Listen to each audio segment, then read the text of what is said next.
Good day sir, ito ang aking explanation sa midterm exam. Ang circuit na aking ginawa ay isang simpleng fire alarm system na ginawa gamit ang Tinkercad. Ang layunin ng circuit na ito ay magbigay babala kapag may signal na maaring magpahiwatig ng sunog.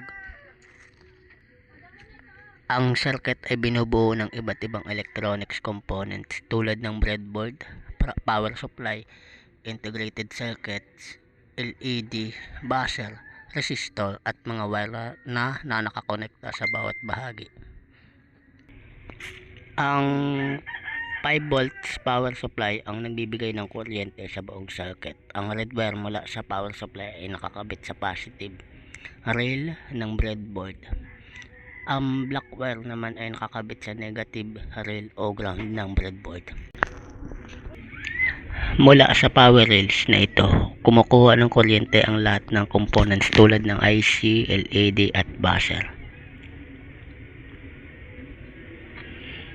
Ang dalawang IC na nakakabit sa breadboard, 74HC08 at 74HC04.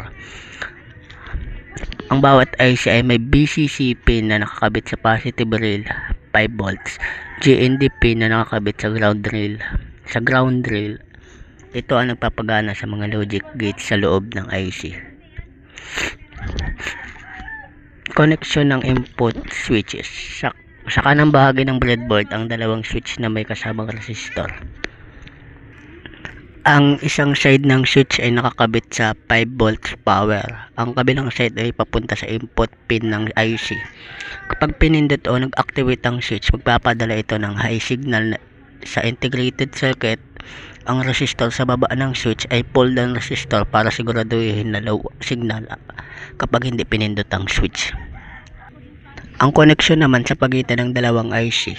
May mga jumper wires na nakakonekta sa output ng isang IC papunta sa input ng isa pa. Halimbawa, ang signal mula sa input ay pumasok muna sa 74HC04 inverter. Ang output ng inverter ay pinapasa sa 74H08 AND gate. Sa ganitong paraan, ipaprocess ang signal bago ito gamitin sa output. Ang LED naman ay nakakabit bilang visual indicator connection nito. Ang anode positive leg ng LED ay nakakabit sa output ng IC sa pamamagitan ng resistor.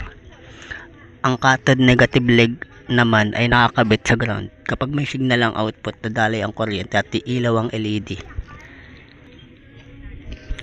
Ito namang buzzer. Ang buzzer ang gumagawa ng tunog ng alarm.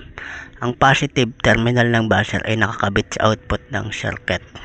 Ang negative terminal ay nakakabit sa ground. Kapag nagkaroon ng high signal sa output, tutunog ang buzzer.